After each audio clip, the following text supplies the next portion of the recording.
Olá, aqui estamos outra vez em nome do soberano Criador dos céus e da terra, o Senhor Jesus Cristo. Estamos dando prosseguimento à minha exposição da segunda carta aos Coríntios. Estamos no capítulo 11, chegamos ao verso 10. Eu vou ler então o verso 10 a 15.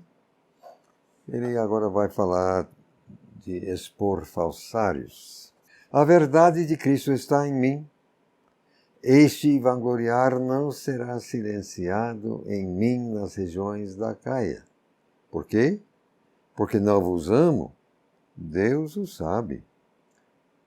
Ora, seguirei fazendo o que faço para cortar oportunidade aos que estão procurando oportunidade de serem considerados iguais a nós nas coisas de que se vangloriam. Esses tais são, de fato, falsos apóstolos, obreiros enganosos, se autotransformando em apóstolos de Cristo. E não chega a ser estranho, porque o próprio Satanás se disfarça de anjo de luz. Daí não é grande coisa se os seus servos também se disfarçam de ministros de justiça, o fim dos quais será de acordo com as suas obras. Nós podemos aqui até não entender muito bem por que tanto vangloriar da parte de Paulo. Por que ele insiste? Por quê? Obviamente ele está mais do que preocupado com a situação espiritual lá do pessoal em Corinto. Lá, você se lembra, lá no verso 4, ele usou de sarcasmo, eles abraçam qualquer coisa. O que dá a impressão de que estava faltando discernimento espiritual lá para eles, ou então compromisso, ou ambos. Então ele está bastante preocupado. Não é por falta de amor. Não, mas você... Não, é exatamente porque ele estava preocupado por eles que ele está insistindo tanto. Então, eu vou seguir fazendo. Verso 12, que a questão é exatamente cortar a oportunidade dos falsários. Aí ele está combatendo esses falsários que estão querendo se valer até mesmo da ausência de Paulo para tal e tal, se apresentando como isso, aquilo, outro, apóstolos de Cristo, enfim. Seguinte, gente, sempre tem existido oportunistas, aproveitadores, sempre. Pessoas que mercadejam coisas espirituais para vantagem própria e terrena. Por essas pessoas só fazem mal. E por isso, o desejo de Paulo de expô-los procede de uma preocupação pelo bem-estar dos coríntios. É com eles que ele está preocupado. Agora, atenção, por favor, o que está nos versos 14 e 15. O próprio Satanás se disfarça de anjo de luz. Aliás, já foi. Agora, essa coisa de rabo, de chifre, Satanás nunca vem com rabo e chifre. Satanás sempre se apresenta assim da melhor possível. Não, anjo de luz, tal. A questão aqui é que os servos de Satanás, infiltrados na igreja, também não vêm com chifre e com rabo. Não. Eles vêm assim, boa, que coisa boa. Assim, bem disfarçados. E enganam. Eles fazem tão bem eles são artistas, eles são bons, eles conseguem enganar, eles sim, não. É preciso, meus irmãos, ficar de olho aberto. Não ser levado só porque alguém chega assim. Ele tem lábia, ele é bom de fato. Tá? Não. Chega assim, chega até dando gente. Calma. Cuidado. Você tem que analisar bem a pessoa, o que a pessoa quer realmente e qual é a mensagem que a pessoa está trazendo. Se bate mesmo, combina com aquilo que está na palavra de Deus ou não. Todo cuidado é pouco. Só porque alguém parece coisa boa, não é necessariamente a verdade. Agora, todo mundo vai receber conforme as suas obras, e esse pessoal também. E eles não vão gostar, mas isso só vem depois. Agora ele vai se vangloriar. Gente, eu vou ler do verso 16 a 29. É muita coisa, mas vamos ver. De novo digo, ninguém me considere um tolo. Não é caso que sim, pelo menos me aceitem como tal, para que também me vanglorie um pouco. O que vou dizer não o digo segundo o Senhor, mas como se por tolice, nesse vangloriar confiante. Já que muitos estão se vangloriando segundo a carne, eu também me vangloriarei. Abre parênteses, pois vocês suportam tolos alegremente, e sendo por vossa vez tão sábios, fecha parênteses. De fato, vocês suportam que alguém vos escravize, vos devore, vos explore, se exalte, vos esbofeteie no rosto. Seria falta de respeito dizer que fomos fracos? Vou parar aí, porque tem alguma coisa, eu estava esquecido, tem coisa aqui que eu preciso comentar, sem ver agora o resto. Li só a primeira metade do verso 21, que eu entendo que o parágrafo segue na segunda metade o outro parágrafo. Tá bom. Ele está assim, alguém acha que está falando com tolice? Então, pode achar sim. Só que existe uma implicação importante aqui também. A implicação é de que qualquer coisa que não é segundo o Senhor é de fato tolice. Então ele aceita essa possibilidade, pelo menos na teoria, visando exatamente ajudar esse pessoal a resolver o problema deles. Se os outros estão vangloriando, eu também posso, Já que vocês só suportam assim qualquer um que faz isso com vocês, vocês acham que são tão sábios, Ele aqui no verso 20 está sendo até meio sarcástico mesmo, né? Vocês suportam que a pessoa se escravize, devore, explore, bata no rosto? Olha, mesmo descontando o sarcasmo, parece que havia coisas negativas acontecendo em Corinto, das quais nada sabemos. Quer dizer, essas coisas não foram de fato relatadas, mas parece que tinha coisa negativa acontecendo. Para explicar assim como é que Paulo fica ele ficou agressivo aqui. Agora esse verso 21, que coisa. Eu confesso que achei difícil traduzir esse período, essa pergunta que seria falta de respeito dizer que fomos fracos. Eu lutei muito e nem sei se eu acertei a minha tradução. O que eu acabei achando é que, comparado com os tipos descritos no verso 20, quer dizer, eles estavam escravizando, devorando, explorando, batendo no rosto, comparando com esses tipos, alguém poderia até achar que Paulo era fraco, porque Paulo não fazia nada disso, né?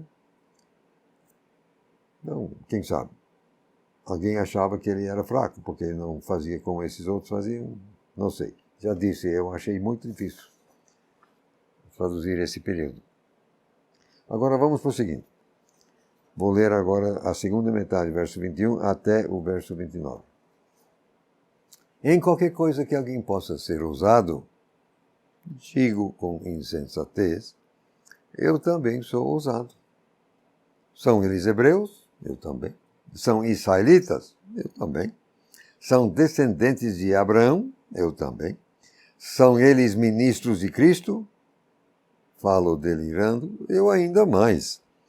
Em labutas muito mais, em açoites muitíssimo mais, em prisões muito mais, em mortes muitas vezes.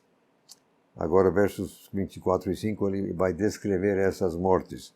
5 vezes recebi dos judeus os 40 açoites menos um. 3 vezes fui golpeado com varas. 1 vez fui apedrejado. 3 vezes sofri naufrágio. Passei 24 horas dentro d'água. Aí, as mortes, prosseguindo.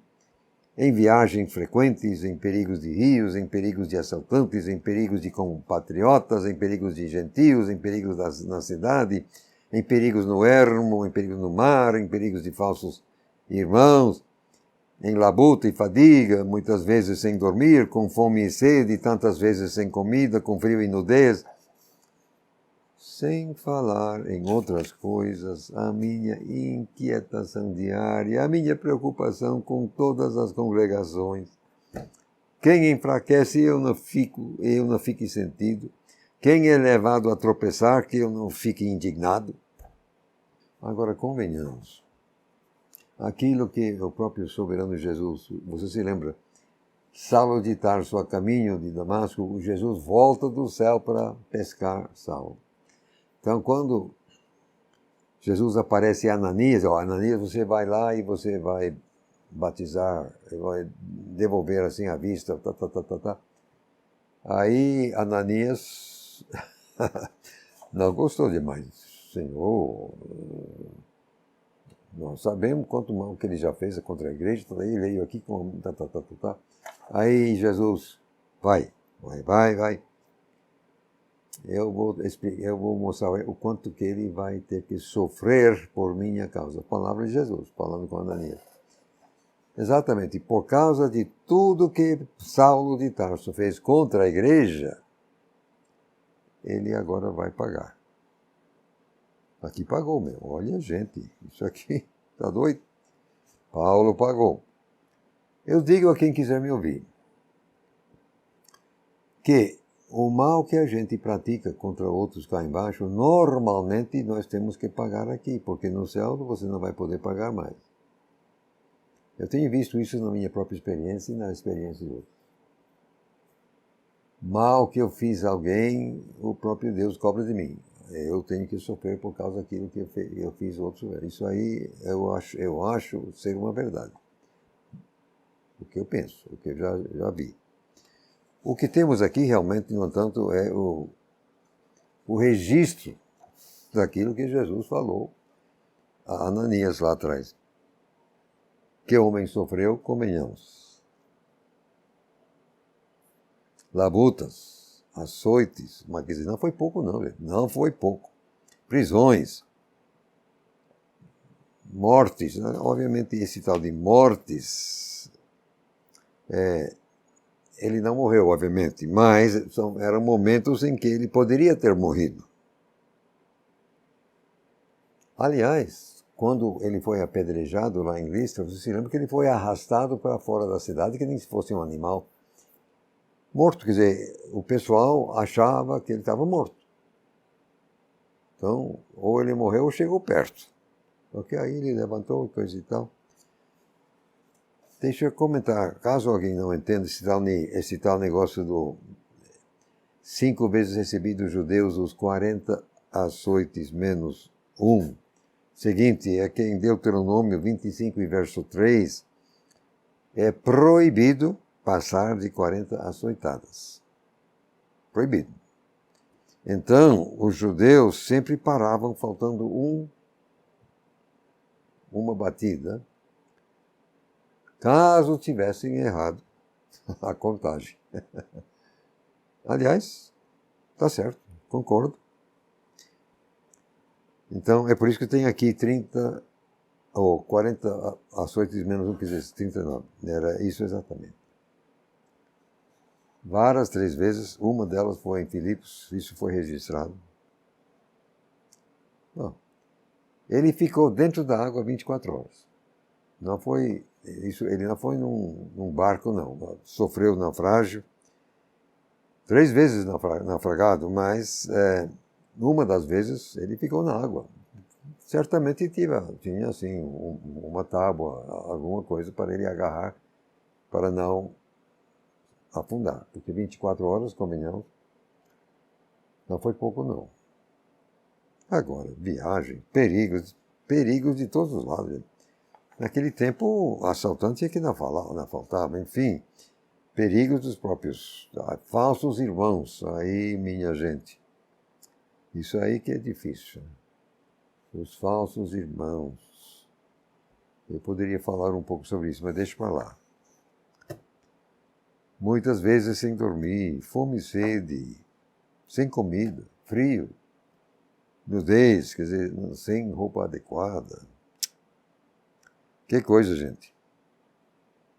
Aí, a carga espiritual que ele carregava sempre, preocupado com os seus filhos espirituais, as igrejas, as congregações. Realmente, o peso foi muito. O peso foi muito. Isso que, então, ele fala aqui no verso 29, né? Ele sentia o que acontecia com seus filhos espirituais. E quando alguém era levado a tropeçar, aí ele que ficava zangado mesmo. Aí que não gostava. Então, alguém pode quiser, assim, botar defeito em Paulo, mas que ele sofreu muito, sofreu. Muito difícil até chegar perto. Prosseguindo. 30 a 33, e com isso vamos terminar o capítulo 11. Se é necessário vangloriar, vou me vangloriar nas minhas fraquezas. O Deus e Pai do nosso Senhor Jesus Cristo, que é bendito para sempre, sabe que não estou mentindo. Em Damasco, aquele que governava sob o rei Aretas, guardava a cidade dos Damascenos, querendo me prender. Mas por uma janela na muralha fui baixado num cesto e escapei das mãos dele.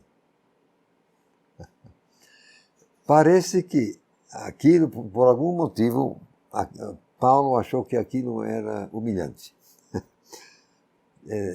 Tem que escapar dentro de um cesto. Então, isso aí ele achou difícil. Mas foi um fato. Você se pode ler lá atrás em Atos. Ele ficou algum tempo em Damasco pregando e finalmente os judeus se revoltaram porque ele estava ganhando muita gente para Jesus, então deu no que deu. Prosseguindo, chegamos agora ao capítulo 12, versos 1 a 6. De fato, não me convém vangloriar. Mesmo assim, passarei para visões e revelações do Senhor. Eu conheço um homem em Cristo que há 14 anos foi arrebatado ao terceiro céu. Abre parênteses, se foi no corpo ou fora do corpo, não sei. Deus o sabe, fecha parênteses.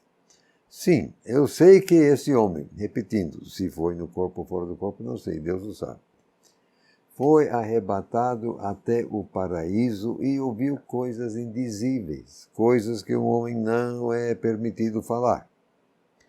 Eu posso vangloriar nesse homem, mas não em mim mesmo, a não ser nas minhas fraquezas. Ora, mesmo que quisesse vangloriar, eu não seria tolo, mas diria a verdade. Mas eu me contenho para que ninguém pense a meu respeito mais do que em mim vê ou de mim ouve. Ele foi arrebatado ao terceiro céu. Nós entendemos que o primeiro céu é a atmosfera onde os pássaros voam, onde tem as nuvens e onde agora os aviões voam. Isso é o primeiro céu. Entendemos que o segundo céu é o céu sideral, onde tem os planetas, as estrelas, o Sol, a Lua, enfim. O terceiro céu, então, seria mesmo a morada de Deus. Não sabemos onde é isso, mas é chamado assim, terceiro céu, lá onde Deus mora, para usar essa expressão. Verso 4, ele ouviu coisas que não era permitido repetir cá embaixo. Então, ele sabia muito mais do que nós temos conhecimento, que ele foi proibido de repetir, não podia. É preciso comentar, no entanto, o vocábulo paraíso no verso 4. Aqui, Paulo utiliza paraíso dizendo respeito ao terceiro céu, onde Deus mora. Contrário ao que está em Lucas capítulo 23 e verso 43. O termo diz respeito ao seio de Abraão. Jesus na cruz, você se lembra? Um dos dois malfeitores se arrepende. Diz, ó Senhor, quando chegar no teu reino, lembra de mim, tal e tal. E Jesus disse a ele, ó, hoje estarás comigo no paraíso. Não era o céu, não. O paraíso, no caso, era o seio de Abraão, quer dizer, em Hades, em hebraico é Sheol, é a casa de espera, a sala de espera onde os finados aguardam o juízo final. Então, conforme Lucas 16, aquele caso do homem rico e Lázaro, está explicado, quer dizer, há um terrível abismo entre a parte dos perdidos e a parte dos salvos. A parte dos salvos, lá em Lucas 16, é tratado de seio de Abraão. E Jesus na cruz chamou aquele lado dos salvos de paraíso, isso em Lucas, na cruz. Agora aqui não, aqui Paulo utiliza o vocábulo paraíso diz respeito ao terceiro céu, a morada de Deus, assim entendemos. Mesmo vangloriando, diz ele aqui no verso 6, ele não seria tolo o suficiente para mentir. Se ele vai vangloriar, mas ele vai falar coisas que de fato aconteceram. Mesmo porque já a verdade era mais do que suficiente e não precisava mentir, era tolice mesmo. Aí eu disse, chega, não vou prosseguir, já está bom demais. Então, chegamos agora ao tal do espinho na carne, versos 7 a 10. Por causa da incrível importância das revelações, para que não me exaltasse, foi-me dado um espinho na carne, um mensageiro de Satanás, para me esbofetear, para que não me exaltasse. Acerca dessa coisa, roguei 3 vezes ao Senhor para que se afastasse de mim.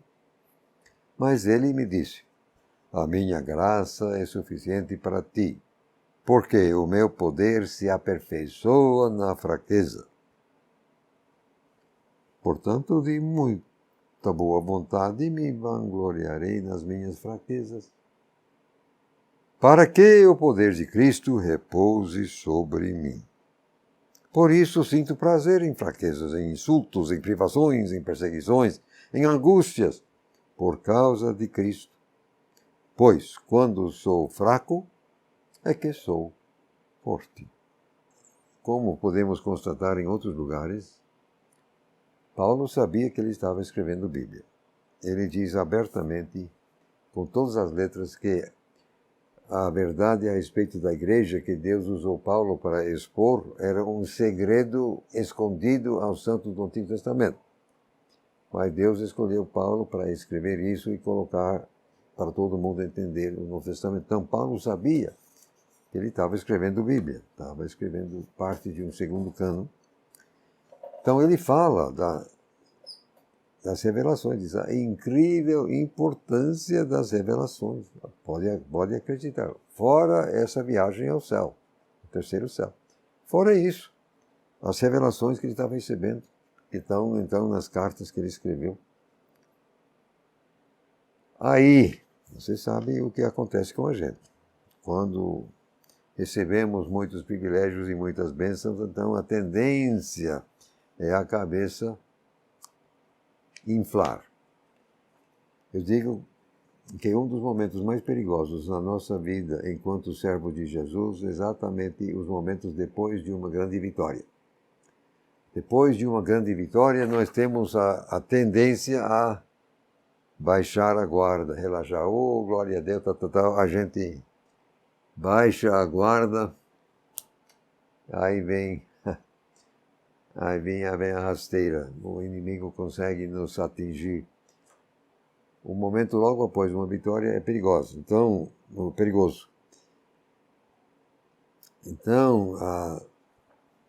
aqui Deus como que agiu para antecipar e evitar que isso acontecesse com Paulo. Mas eu quero também comentar o que está aqui no verso 7. Veja vocês que Paulo chama aquele problema, esse espinho na carne, de mensageiro de Satanás. Agora, quando você encontra o nome próprio do inimigo, Satanás é Satanás. Durante toda a história humana, Deus sempre tem utilizado Satanás, demônios, homens maus, tanto para punir o mal, como para freá-lo. Isso geralmente contra os maus, verdade? Agora, aqui Deus o fez com Paulo antes do fato. Eu entendo para evitar o pecado, evitar dele cair. Aliás, no entanto, o procedimento foi tão incomum que Deus chegou ao ponto de explicar a Paulo por que ele fez. Eu digo que nem sempre Deus faz isso com a gente. Nem sempre Deus explica a gente o porquê das coisas. Nem sempre. Mas aqui a coisa era tão inusitada, aí que Deus, seguinte, moço, é para que a tua cabeça não venha a inchar. A minha graça é suficiente para ti, porque o meu poder se aperfeiçoa na fraqueza. Agora aí Paulo fala, nesse caso pode chegar, pode vir que eu aceito. Sinto prazer em fraquezas, insultos, privações. Eu tenho que confessar a gente que eu não cheguei a esse ponto ainda. Eu confesso que eu não gosto muito de sofrer, não. Mesmo que seja o preço para que a graça, o poder de Cristo. Veja o que está aqui no verso 9, terminando o verso 9. Para que o poder de Cristo repouse sobre mim. É isso que o texto diz, gente. Repousar. Ou talvez mesmo fixar residência. Eu diria que para a maioria de nós, eu também, manifestações óbvias do poder de Deus são esporádicas, se é que tem ou quando é que tem. Agora, se o poder de Deus fixar residência sobre a gente, então as manifestações devem ocorrer normalmente. A dificuldade pareceria ser que para alcançar esse patamar é necessário pagar um alto preço em sofrimento. E como eu disse, eu não alcancei ainda. Mas está aí. O preço é sofrimento.